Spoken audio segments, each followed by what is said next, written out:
Hello friends. आज हम मनीषा कोइराला के बारे में जानते हैं। 90 के दशक में युवाओं की दिल की धड़कन मनीषा कोइराला का जन्म 16 अगस्त 1970 को नेपाल के काठमांडू में हुआ। मनीषा राजनीतिक परिवार में जन्मी। मनीषा अब 54 साल की हो गई है।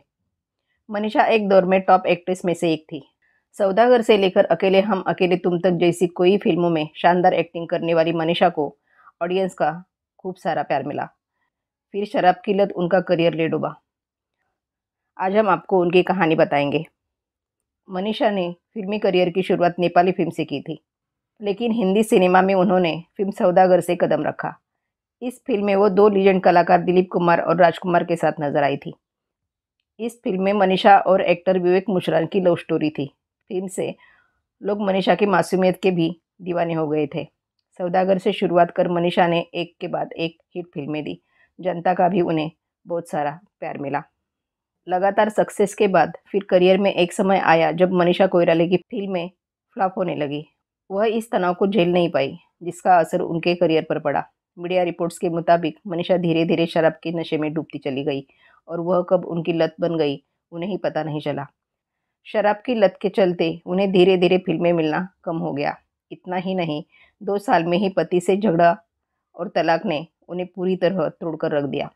शराब की लत का असर उनकी सेहत पर भी होने लगा। मनीषा की जिंदगी का सबसे बुरा दौर तब था जब अपनी बीमारी का पता चला। वो ओवेरियन कैंसर से पीड़ित हो गई थी। हालांकि मनीषा ने कैंसर के सामने हार नहीं मानी। वो इससे लड़ी। उन्होंने अपने शहर काठमांडू के बाद मुंबई आकर कैंसर का इलाज करवाया। साथ ही मनीषा ने कैंसर का इलाज अमेरिका में भी करवाया।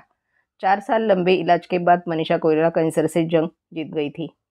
आज मनीषा कैंसर सर्वाइवर है। साथ ही शराब की लत से भी दूरी बना चुकी है। एक्टिंग करियर के इतर मनीषा का परिवार नेपाल की राजशाही से ताल्लुकात रखता है। मनीषा कोइराला नेपाल के पूर्व प्रधानमंत्री विश्वेश्वर प्रसाद कोइराला की नातिन है। मनीषा कोइराला के पिता प्रकाश कोइराला और मां सुषमा। मनीषा का एक भाई भी है जिसका नाम सिद्धार्थ कोइराला है और वह एक बॉलीवुड एक्टर है।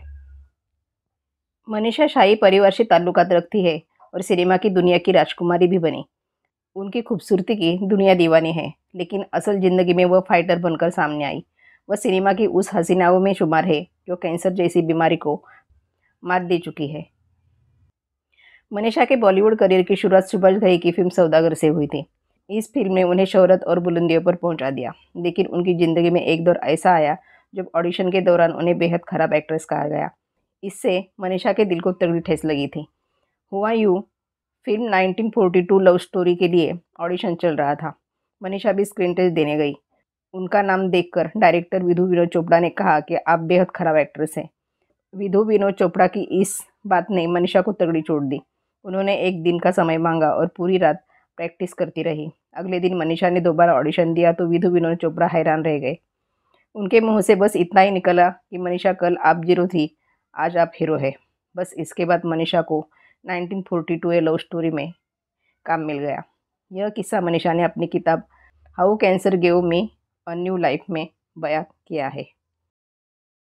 मनीषा की शुरुआती पढ़ाई वाराणसी के वसंत कन्या महाविद्यालय से पूरी की है।